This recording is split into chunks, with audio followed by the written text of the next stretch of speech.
नमस्कार विद्यार्थी मित्रांनो. स्वागत आहे आपलं पुन्हा एकदा एम-पी-सी लायब्ररी या आपल्या यूट्यूब चॅनलमध्ये. आज आहे 31 डिसेंबर 2025.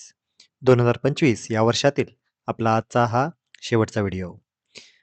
आपण आज पाहणार आहोत आय-एन-एस वाक्षीर पाणबुडीद्वारे प्रवास करणाऱ्या भारताच्या पहिल्या महिला राष्ट्रपती कोण ठरलेल्या आहेत?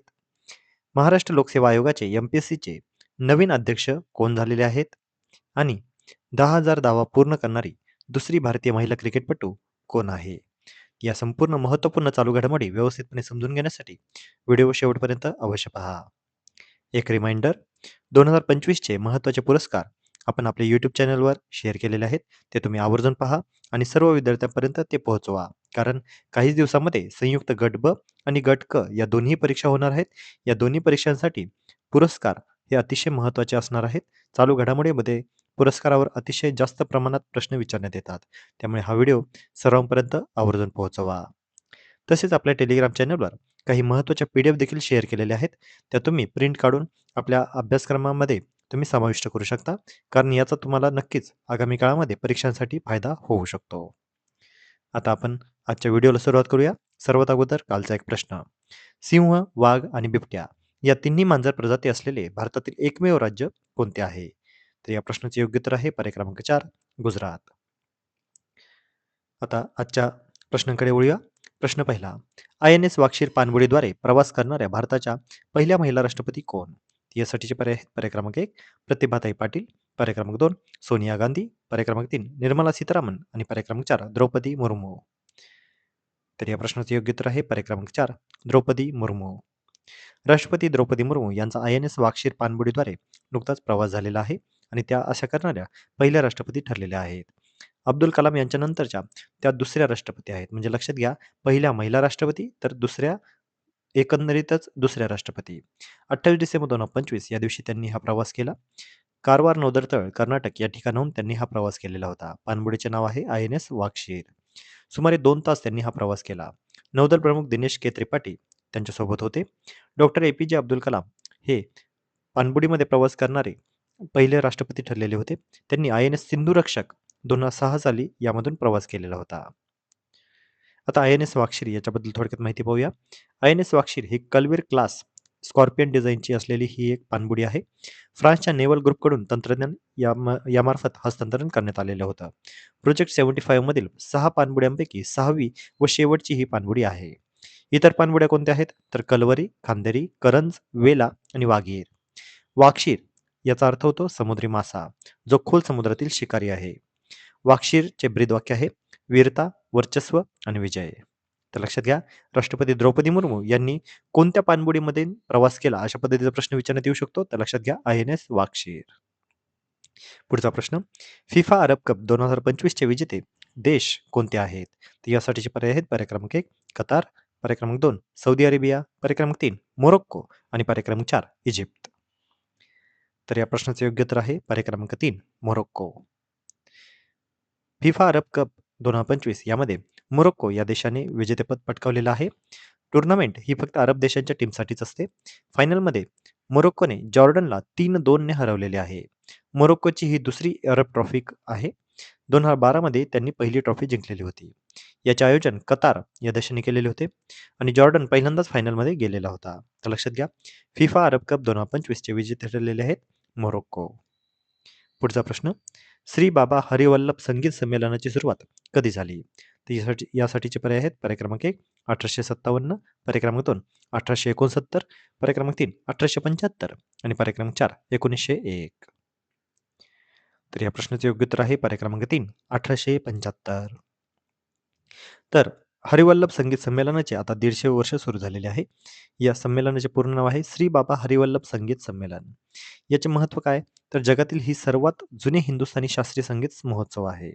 याची सुरुवात 1875 मध्ये गुरुस्वामी तुलजागिरी यांच्या पुण्यतिथीनिमित्त करण्यात आलेली होती. याचे संस्थापक आहेत बाबा हरिवल्लभ.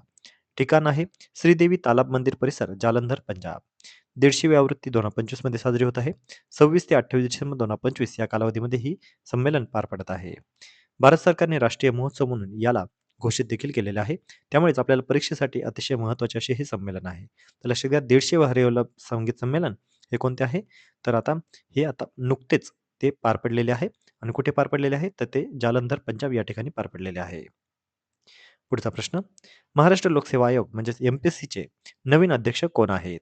तर यासाठीचे पर्याय आहेत पर्याय क्रमांक 1 विवेक लक्ष्मीकांत भीमनवार, पर्याय क्रमांक 2 संजय कुमार, पर्याय क्रमांक 3 मिलिंद म्हैसकर आणि पर्याय क्रमांक 4 अशोक चव्हाण. तर या प्रश्नाचे योग्य उत्तर आहे पर्याय क्रमांक 1 विवेक लक्ष्मीकांत भीमनवार. तर एम-पी-एस-सीच्या आता नवीन अध्यक्षपदी विवेक लक्ष्मीकांत भीमनवार यांची निवड झालेली आहे. त्यांची नियुक्तीची तारीख आहे 29 डिसेंबर 2025. त्यांनी अध्यक्षपदाचा कार्यभार स्वीकारल्याच्या दिनांकापासून 6 वर्ष किंवा वयाची 62 वर्ष पूर्ण होईपर्यंत जे आधी होईल तोपर्यंत त्यांचा कार्यकाळ असणार आहे. ते महाराष्ट्र केडरचे अनुभवी आय-ए-एस अधिकारी आहेत. त्यांच्याकडे परिवहन आयुक्त, महाराष्ट्र राज्य कार्यभार होता. यापूर्वी ते ठाणे जिल्ह्याचे मुख्य कार्यकारी अधिकारी म्हणजे सीईओ जिल्हा परिषद म्हणून काम केलेले आहे. तर लक्षात घ्या एम-पी-एस-सीचे नवीन अध्यक्ष कोण आहेत? तर विवेक लक्ष्मीकांत भीमनवार. पुढचा प्रश्न, 10,000 धावा पूर्ण करणारी दुसरी भारतीय महिला क्रिकेटपटू कोण आहे? तर यासाठीचे पर्याय आहेत पर्याय क्रमांक 1 हरमनप्रीत कौर, पर्याय क्रमांक 2 झुलन गोस्वामी, पर्याय क्रमांक 3 शेफाली वर्मा आणि पर्याय क्रमांक 4 स्मृती मंदना. तर या प्रश्नाचं योग्य उत्तर आहे पर्याय क्रमांक 4 स्मृती मंदना. तर 10,000 धावा पूर्ण करणारी दुसरी भारतीय महिला ठरलेली आहे स्मृती मंदना. आता हा सामना इंडिया विरुद्ध श्रीलंका हा चौथा जो T20 झाला त्यामध्ये तिने अशी प्रकारची कामगिरी केलेली आहे. 28 डिसेंबर 2025 या दिवशी हा सामना घडलेला होता. त्रिवेंद्रम या ठिकाणी हा सामना झालेला होता. एकूण 281 डावांमध्ये तिने 10,000 धावा पूर्ण केलेल्या आहेत. सर्वात जलद आणि जगातली चौथी खेळाडू ती आता ठरलेली आहे. तर भारतातील ती दुसरी महिला ठरलेली आहे मिताली राजनंतर. मिताली राज हिने 291 डाव घेतलेले होते. मिताली राजने 12,000 पेक्षा जास्त रन केलेले आहेत. तर स्मृती मंदानाचे आता 10,000 पेक्षा जास्त रन झालेले आहेत. तर लक्षात घ्या 10,000 धावा पूर्ण करणारी दुसरी भारतीय महिला कोण? तर स्मृती मंदाना. तर पहिली भारतीय महिला होती मिताली राज. तर आता आपण आजच्या दिनविशेष खेळूया. आज आहे 31 डिसेंबर. 31 डिसेंबर 1600 ब्रिटिश ईस्ट इंडियाची कंपनीची आजच्या दिवशी स्थापना करण्यात आलेली होती. बाजूच्या चित्रामध्ये ते एक काल्पनिक चित्र तुम्हाला दिसतच आहे. ते ब्रिटिश इंडिया कमिटीचे चित्र आहे. 31 डिसेंबर 1802 इंग्रज व दुसरा बाजीराव यांच्यामध्ये वसईचा तह झालेला होता. या तहामध्ये पेशव्यांचा बराच भूभाग इंग्रजांच्या अधिपत्याखाली गेलेला होता आणि याचमुळे पेशव्यांकडून तैनाती फौजेचा स्वीकार देखील करण्यात आलेला होता. 31 डिसेंबर 1926 इतिहासाचार्य V.K. राजवाडे यांच्या आजच्या दिवशी निधन झालेले होते. 31 डिसेंबर 1893 विधवा विवाहोत्तेजक मंडळाची आजच्या दिवशी स्थापना करण्यात आलेली होती. याची स्थापना धोंडो केशव कर्वे यांनी वर्धा या ठिकाणी केलेली होती. तर लक्षात घ्या इतिहासामध्ये आपल्याला प्रश्न विचारण्यात येऊ शकतो की विधवा विवाहोत्तेजक मंडळाची स्थापना कोणी केली? तर धोंडो केशव कर्वे. कुठे केली? तर वर्धा या ठिकाणी. आणि कधी केली? तर 31 डिसेंबर 1893. तर विद्यार्थी मित्रांनो आजच्या महत्त्वपूर्ण चालू घडामोडीवर आधारित आता मी एक प्रश्न विचारणार आहे ज्याचं उत्तर तुम्ही सर्वांनी आता कमेंटमध्ये द्यायचं आहे. प्रश्न आहे एम-पी-एस-सी अध्यक्षांचा कार्यकाळ किती असतो? ते यासाठीचे पर्याय आहेत पर्याय क्रमांक 1 4 वर्ष किंवा 60 वय, पर्याय क्रमांक 2 5 वर्ष किंवा 60 वय, पर्याय क्रमांक 3 6 वर्ष किंवा 62 वय आणि पर्याय क्रमांक 4 6 वर्ष किंवा 65 वय. तर या प्रश्नाचं योग्य उत्तर तुम्ही सर्वांनी आता कमेंटमध्ये द्यायचं आहे. आपल्या पॉलिटी या घटकामध्ये अतिशय बेसिक हा प्रश्न आहे आणि आपल्याला या पद्धतीचा प्रश्न कोणत्याही परीक्षेमध्ये विचारण्यात येऊ शकतो. तर लक्षात घ्या एम-पी-एस-सी अध्यक्षांचा कार्यकाळ किती आहे ते तुम्ही सर्वांनी आता कमेंटमध्ये द्यायचं आहे. तर विद्यार्थी मित्रांनो या होत्या आजच्या चालू घडामोडी. तर अशाच अधिकाधिक इन्फॉर्मेटिव्ह कंटेंटसाठी आपले एम-पी-एस-सी लायब्ररी या यूट्यूब चॅनलला सबस्क्राईब करायला अजिबात विसरू नका. धन्यवाद.